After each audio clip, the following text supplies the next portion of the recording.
Hi there, Esther and Ivy and Caitlin. Hi there, Adam, and hi there, Caitlin.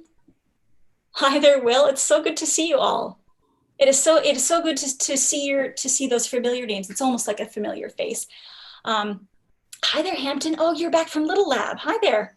All right, friends, let's go ahead and get started. We have a whole lot of really exciting stuff to go over today. So welcome to Lab at Home with the Museum of Life and Science. We hope that all of you will help lead our program with your questions, thoughts, and ideas in the chat box. We have Max moderating the chat today. And we also have two very special guests here to talk to us. We have Dr. Drs Westman and we have Dr. Eric Fisher. Dr. Martin Fisher. Beautiful.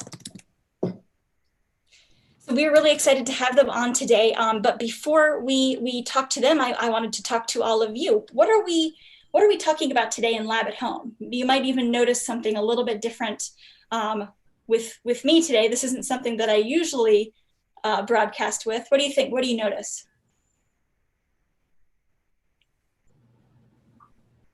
What do you think? What do I have on that's a little bit different? Yeah, exactly. I have a mask on. And Dr. Eric and Dr. Martin also have their masks on. We're talking about masks today and kind of what the role of masks is in slowing the spread of the novel coronavirus of COVID-19, right? So do you all have masks that you wear out? I think that both Dr. Eric and Dr. Martin were kind of showing me some of their collection. Can we take a look at some of those that you had? Dr. Martin, I thought I heard that you sewed that one yourself. Is that right? Yes, absolutely, Peregrine. This is a homemade mask. We actually went to the fabric store and we actually had one to look at because I'm not the expert sewer. So I looked at how other people do this. It looked very nice. We had two layers when it's white on the inside. I have some green ones, some red ones. And the reason that I wear these is they're nice and comfortable. And if you wear them the whole day, if I'm in the lab the whole day, and you really want something that you can wear the whole time. If you have a mask that's very, very tight, it might be nice, but after an hour or so, it's all scratchy, you want to get rid of it. And there's nice, comfortable masks that do the job well and you keep them on. Mine was pretty comfy too. It's kind of a nice soft material. What about you, Dr. Eric? Well, this is one I don't wear at work. This one's for home. My Batman superpower mask. At work, I wear a hospital surgical mask. In a clinical setting when I'm seeing patients at the clinic, but I wear these kind of cotton ones when I'm at home, going to the grocery store, things like that. And you have to have a little fun with it, I think. I agree. I think it can be a way for us to express ourselves as well. It sounds like a lot of our friends in the chat have masks that they wear. And we're talking a little bit about why.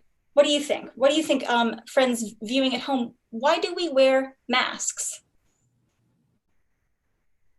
And kind of while we're thinking about that idea, we'll kind of start talking about, right, where we're in some, people always call them unprecedented times and interesting times, right? We're talking about the coronavirus pandemic, which is something that's totally, that's really new to all of us. It makes things really different for us in our everyday lives. And yeah, I really like this. We're saying that we wear masks because we want to stop the germs. We want to catch spit. I like that. That's really good. So we don't spread germs. Yeah, and to keep us safe and to keep other people safe.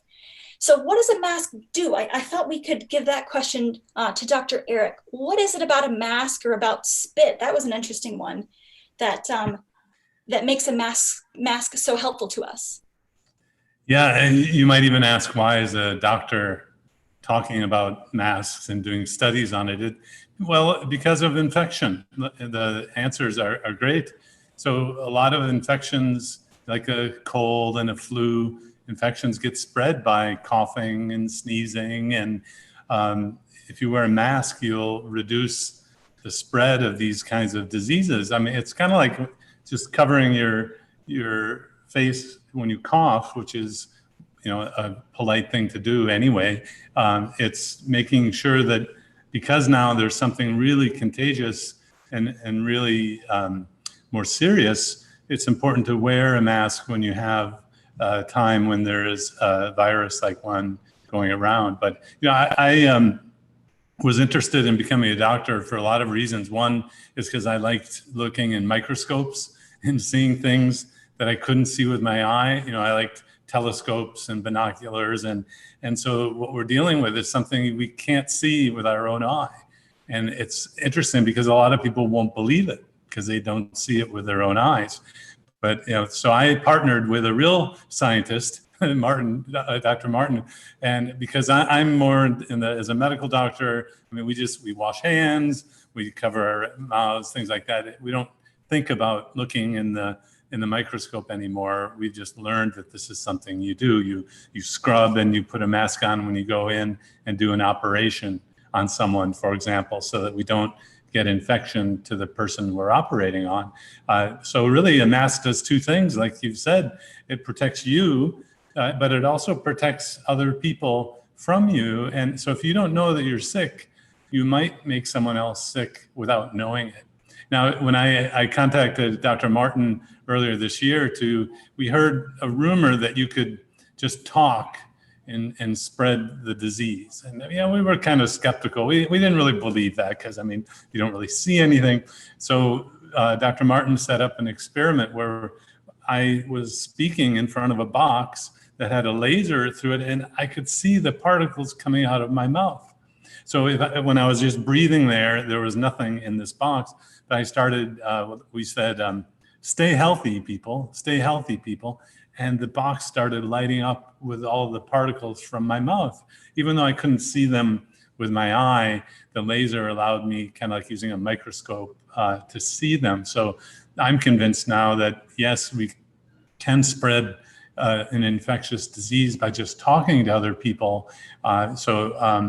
And how loud you talk, how much you yell, and all that matters. Like singing can spread. So anyway, that's how I got into this. I was just curious: is it really true that we can just speak and spread a disease like this? And well, we'll tell you what we did, and maybe you'll see if you're convinced too. And I think that's a great case, right? That we should always be looking for the evidence, that we should always kind of be critical of ideas and see what ways that we can test them.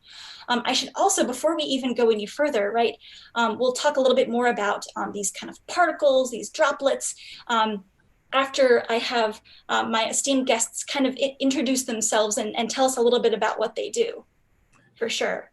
I forgot to tell you that I'm Dr. Westman and I work at Duke in the medical clinics. So when people are sick or they want to improve their lifestyle and get better, I see them and help them do that. I don't operate on people anymore, but I did when I was in medical school some years ago. But so I work at Duke and I'm a doctor there. That's wonderful. And Dr. Martin, what about you? So first of all, I'm going to take this off real quick so people can actually understand me. I'm alone in the office here. I'm at home, so it's safe to do. Don't do this in your grocery store, guys. So I'm Martin Fisher. I also work at Duke. I'm in the chemistry and physics department.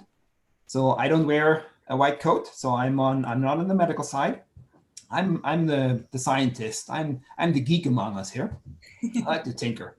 So what I usually do in my normal life, I go to the lab, I look at very tiny things. So things like cells in a body, or even things that are smaller than cells. And I develop technologies to really look at these things in detail, to make them visible. Again, what Dr. Eric said, I want to look at stuff that you can't see by eye, but that are important.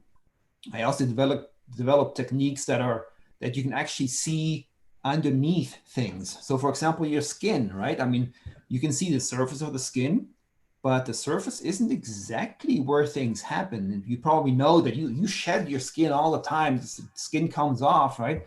The stuff that's on top, that's not really the important ones. That's already sort of dead and coming off. What you really want to see is underneath, where these cells grow. So I developed techniques to look underneath the surface. not only at skin, but also at, for example, paintings. We collaborate with the North Carolina Museum of Art to investigate some of their colors in the paintings, and how they are layered, how they look, what they are, and how they actually also degrade. The painting can get sick just like a human, so the colors can change, and we look at things like that. So that's my natural connection to the project, looking at masks, because as Dr. Eric mentioned, the little germs and the spit that comes out of you, sometimes you can't see it, but that doesn't mean that it's not there and that it's not dangerous. So we used optical techniques, fancy lasers, to actually make these droplets visible. And as Dr. Eric pointed out, you see this dark box and you speak into it, and suddenly you see these flashes of light. Sort of compare this to the case where you're in the dark room and you it's light outside, but you close your curtain almost all the way, so you see this sliver of light coming in, and then you take a pillow and you whack the pillow, right? And you close to the light sheet, and there's stuff coming off the pillow, stuff that you probably don't know it's on there. It's partly stuff of your skin is on there. There's hair on there. There's cookie crumbs probably on there. And as soon as these things go into the light, you see little flashes. And that's exactly what we do in our experiment. We count the little flashes of light that you see when droplets from your mouth fly through the light. And of course, we don't sit there and look at the video and we count them manually, right? That would be a long thing to do. We have thousands and thousands of those video pictures. We have a little program. We wrote a program that goes through and looks frame by frame, every little bit, every little image in the video. It counts it automatically. And then we count the number of little droplets that come out of your mouth with or without the mask. And that tells us how efficient the mask is at blocking these droplets. I loved the kind of the metaphor that you brought up, and that's something that I've done too. And I wanted to ask if any of our viewers have done this. Have you ever kind of seen the little teeny tiny pieces of dust kind of floating in the air when you're looking through a bright window? Is that kind of what you were talking about? Absolutely. I love that, because I do that all the time. It's fascinating to watch these tiny little pieces of dust floating, and that's a similar idea, as you were saying, to the laser that you developed to look at these droplets. Now. Of course, we won't be able to see on either in front of us or on the camera how big our own droplets are, right? But we can use a tool, and I've got one right here. I don't know if any of you at home are participating, but I have a little sprayer. And if you have a sprayer, I want you to point it maybe away from your computer, but I want you to kind of watch what happens when we spray it and tell me what you observe. What do you think? What were you able to see? Dr. Eric and Dr. Martin, what did you guys see? Well, I see lots of stuff coming out of that sprayer. I see a lot of mist. Yeah, exactly. Some mist coming out. These droplets are big enough. The ones coming out of our mouth, right? They're so small we don't really see them, but it can show us the idea of how these droplets linger in the air for a little while. So if I do something like sneeze, like Dr. Eric was talking about earlier, if I sneeze, achoo, into my hand, even if I cover my mouth, we can see that droplets still kind of escape through my fingers, around my hand. If I cough into my elbow, maybe it's a little better, achoo, achoo. But we still get a little bit of spray, which is where we come to the idea of a mask.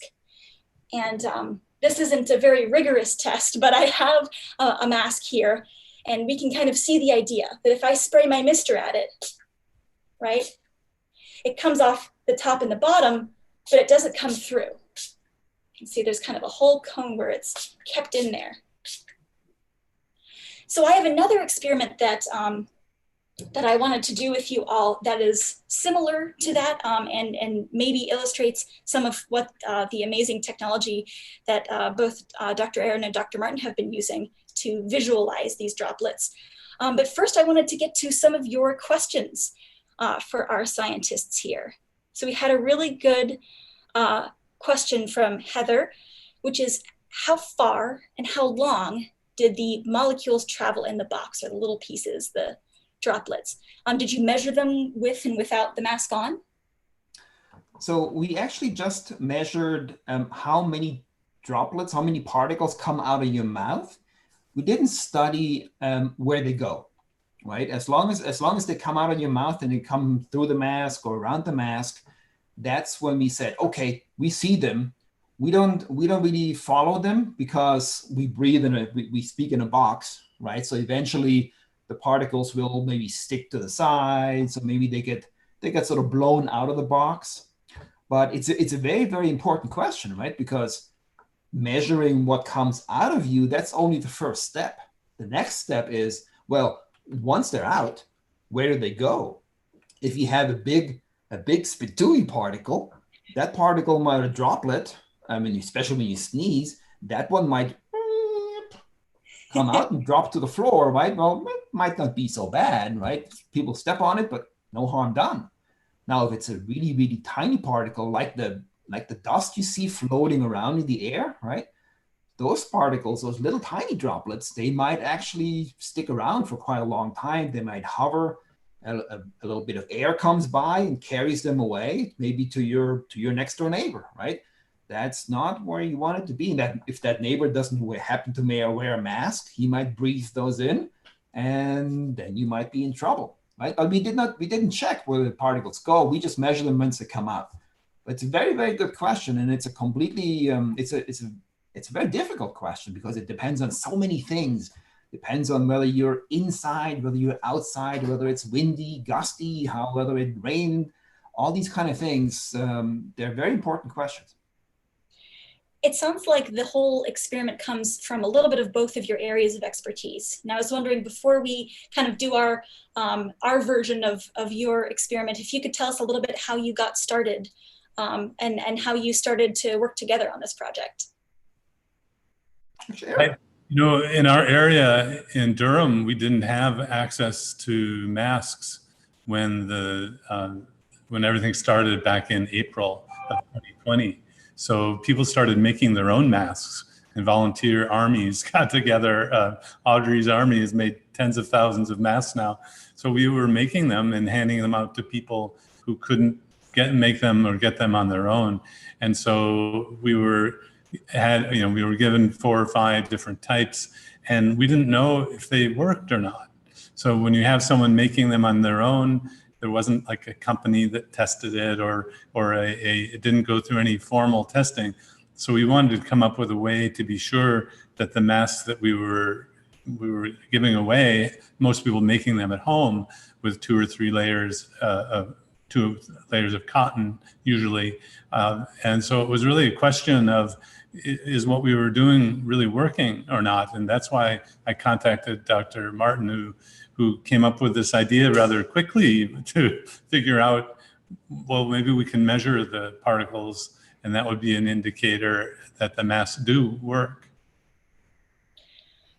So when we are looking at how the particles work, we said that we were using a laser. And what exactly does the laser do? The laser. So basically, when a little particle, even a dust particle, when it goes through a light beam, it could be a flashlight, could be a laser. The light goes in a certain direction, right? It comes out of let's say a flashlight. You hold the flashlight here, you shine it across. Yeah, wonderful. So the light goes in a certain direction, and if you don't actually look right at the light, you don't see the light, right? The light just goes through it. You don't see it if you don't look directly at it. However, if you have a little piece in the light, a little droplet or a little dust particle, the light comes on it, and then that particle will redirect the light towards your eyes, or actually in all directions. And you can see some of that by looking at so you see the light that gets redirected, right, from its original light path into your eye, or maybe a camera. And of course, generally the bigger the particle, the more light you will see, right? And we had a really nice sensitive camera. Our cell phone cameras is really, really sensitive, especially if it's in the dark, if it's no background, right? Everything was dark. except for that little particle that then redirects light towards it. And then we can see even little tiny particles, much smaller than the size of a hair. That's amazing. I think that I'm going to get my experiment kind of started. I see that we have some really good questions in the chat here, but I wanted to try my hand, and I wanted you all at home to try your hand at doing an experiment kind of like this, kind of like the one we just explained. I'm going to go over to my jar cam, which is actually behind me. So I'm going to switch cameras there. And I have three things, but at home you might just have, right, a mister, a little sprayer like this. And I have that flashlight I was using earlier. I also, since I knew that Dr. Martin used a laser, I have a weak laser of my own, a little laser pointer here. So I was going to start with this, right? We want to create our light beam and then introduce some droplets to it. So here's my light beam, right? We can see that the laser pointer is on, but you can't see that beam of light coming out. It's not like a lightsaber, right? We can't really see it, even though we know it's on. So what I'm going to do is I've got my laser pointer on, and I'm going to spray some of my droplets. And I want you all to tell me what you see. Oops, let me get it in the frame there. There we go. What do you think, friends? Yeah, exactly. We are seeing this beam of light. So kind of like in spy movies where they have to get past laser sensors, right? We can see how the droplets for just a moment kind of bounce that light around so that we can see the beam. And these droplets are pretty large, so they sink fairly quickly, right? But it still allows us to see how they move around. And I'm gonna do it using a flashlight as well. If any of you at home have a flashlight that you want to test it with, I'd love to do it along with you. You can kind of see my flashlight's on. Like we were saying, we can't see the beam until we have something for that beam to bounce off of. There we go. So there's how my droplets are illuminating that beam. And I think you might even be able to do it with a bright window or any other sort of direct light emitting device. What do you think, Dr. Eric and Dr. Martin? Does that compare to your test at all? That's a perfect demonstration, Peregrine. So yeah. Imagine now, instead of your bright wood background, you take a black curtain, right, to make the light even stand out even more. And also your puff was very dense, right? There was tons of particles, so you could see the whole beam, you can see a line, right? Imagine now you had only a couple of droplets coming out of your mouth. So what you see in our experiment instead is you see little individual flashes. You see little streaks, little dots, instead of a whole light beam. So, but the principle is exactly what you described. So now imagine you were fast enough to count all those little particles. That's exactly what we do. And we had a good addition in the chat saying, someone saying that it reminds her of car headlights in the rain or in the fog. It's kind of a similar idea. Mm-hmm. I was going to see if I could test my mask here. I have that mask that I have before that's held between two tongs, and it's held upright in a jar. So I'm going to kind of turn it. Let's see, I'll turn it this way. And I'm going to test my mask, right? But this isn't the same as the tests that you all are doing, right? And what are some, obviously, the differences in the lasers, but also, right, since my droplets are so much larger, they're probably going to be blocked by just about anything. What do you think? We can always find out. What I've got is my laser pointer here, and I'm pointing it down, and we're gonna see if this will work here. I'm gonna spray my spray here. And it's a little hard to see, but I can see that there's kind of a way that it's blocking it. You certainly cannot see the laser coming through, even though I'm pointing it right down this way and spraying the spray directly down. It's not really illuminating that laser. Can you show it without the mask now? Oh yeah. So let's see it without the mask. Let me make sure that this is in frame first. There we go. Oops, am I in frame? No. Let's see. I'm gonna do it sideways instead of up and down. Oops. And somehow it's not in the frame. We're in a frame. Bummer. There. Oh, there it is. There we go. Sorry about that, friends. Thank you. There we go. So that is it without the mask. Finally in frame now. And Martin, can you explain, the light is there all the time. It is like those car lights in the fog because the light's there all the time. It's the particles that allow you to see the light. Right. Which actually, that seems backwards to me. Right. So unfortunately, I can't share my screen right now, but imagine you had this light going right in front of your eyes, right? You can't actually see it because there's nothing there that can redirect the light. So even though it's right in front of your face, you couldn't see it. Even if it's completely dark, you couldn't see the light because nothing actually redirects the light into your eyes. But now imagine you had these droplets going through. Now suddenly a droplet comes in front of you, it hits the light, and then suddenly the light bounces off right all over the place and you can see it. So the light, as Dr. Eric said, the light's always on, right? Your laser beam was always on. There just wasn't anything that could make it visible, that could make it bounce it towards your eyes. And those droplets do exactly that. They just redirect it. I love that. It kind of speaks to how there's always stuff going on. It's just a matter of whether or not we can observe it.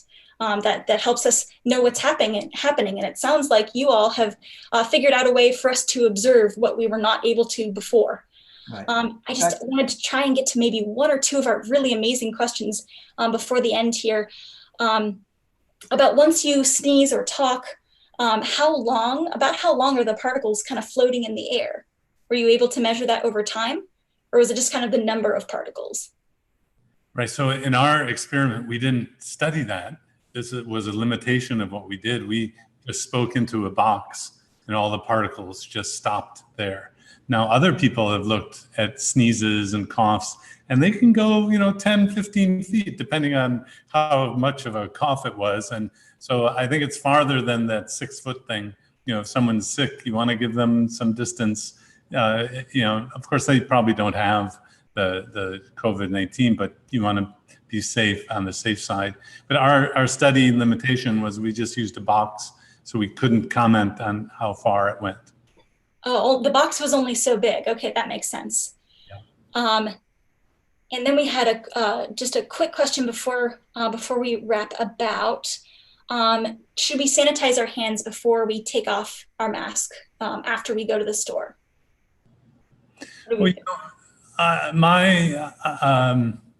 I don't every time, but then I'm very careful. I've been trained as a doctor. I don't touch my face. I don't twirl my fingers in my hair or anything. So, if you do that kind of thing, it's always good to sanitize or wash just when you're thinking about it. So when I am out and about, I am very careful not to touch anything. Don't touch my face, my eyes, my mask, if at all possible. And then when I'm at home, I do my good, in 20 seconds, I do a lot of hand washing before I get inside. And so I don't personally do that, but if you're worried about it, you're not sure, I guess if you're not used to taking care of yourself like that, yeah, go ahead. So maybe if we're still practicing not touching our face so much, it's always good to be overcautious. Yeah. Can always help. That makes sense to me. That's wonderful. So, and kind of to tie into what you were saying earlier, there have been different kinds of studies about how far these droplets can go. There's studies about how long they hang around in the air. So the best thing that we can do while we're still waiting for a lot of this evidence to emerge is to make sure that as few droplets get out of us as possible, right? So instead of sneezing achoo into the air, we can have something that covers up and catches our droplets, because the droplets are what the virus rides on, right? So it's less that it traps the virus inside or it keeps the virus outside. It just keeps the droplets that carry the virus from going from person to person. Yeah, and Martin, maybe you can comment What happens inside is different than outdoors.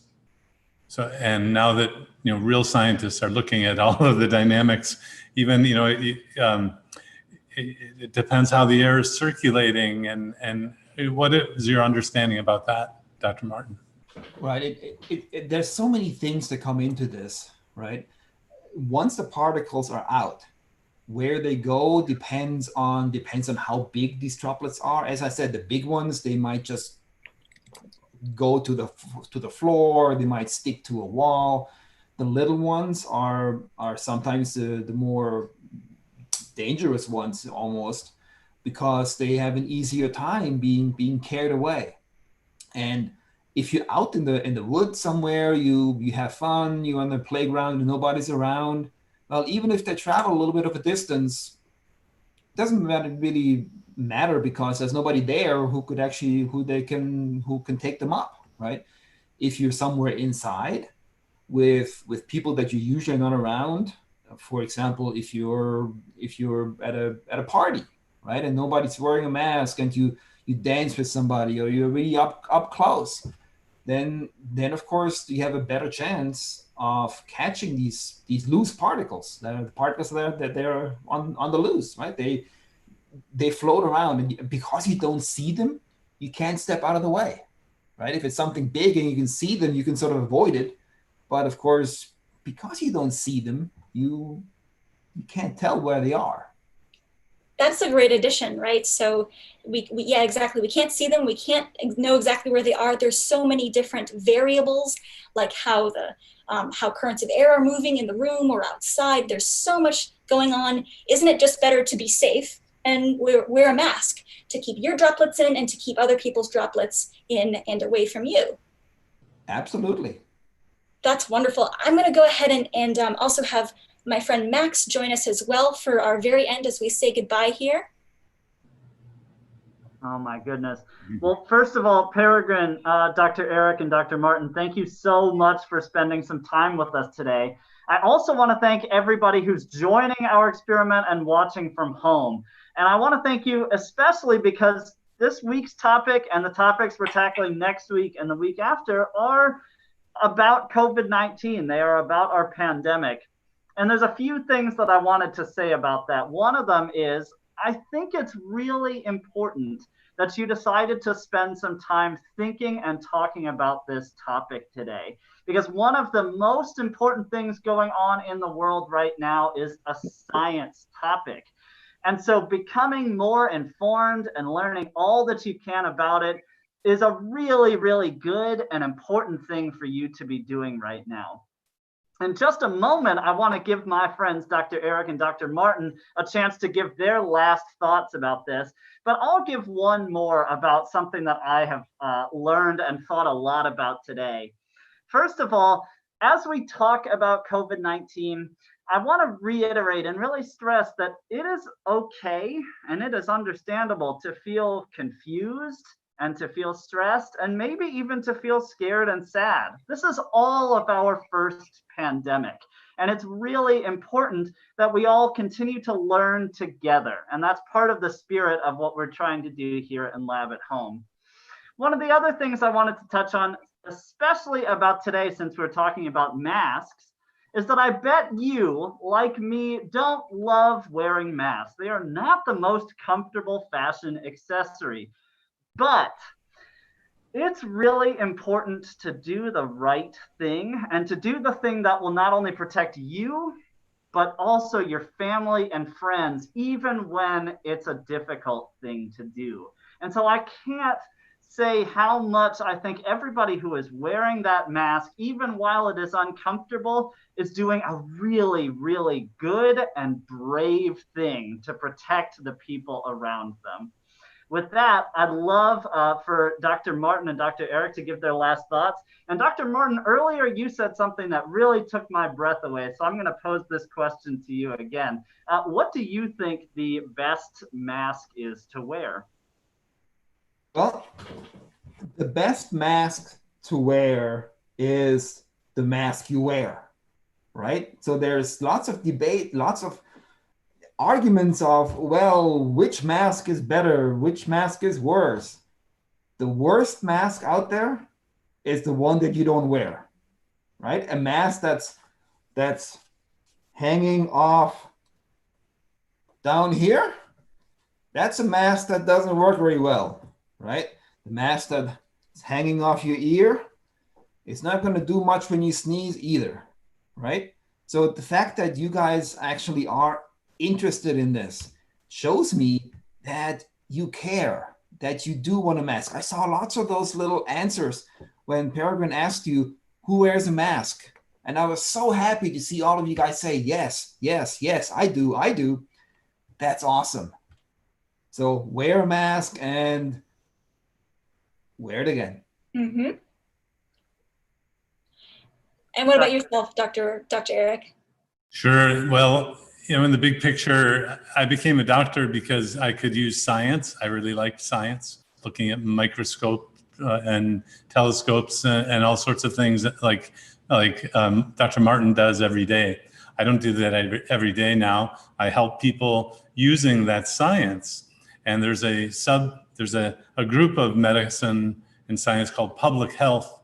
And the public health people have known for a long time that wearing masks, washing hands, staying away from people at a safe distance is the way to stop this contagious disease that's going on right now. So these are really important things, and it's a scientific thing and a part of medicine to keep everyone safe and healthy.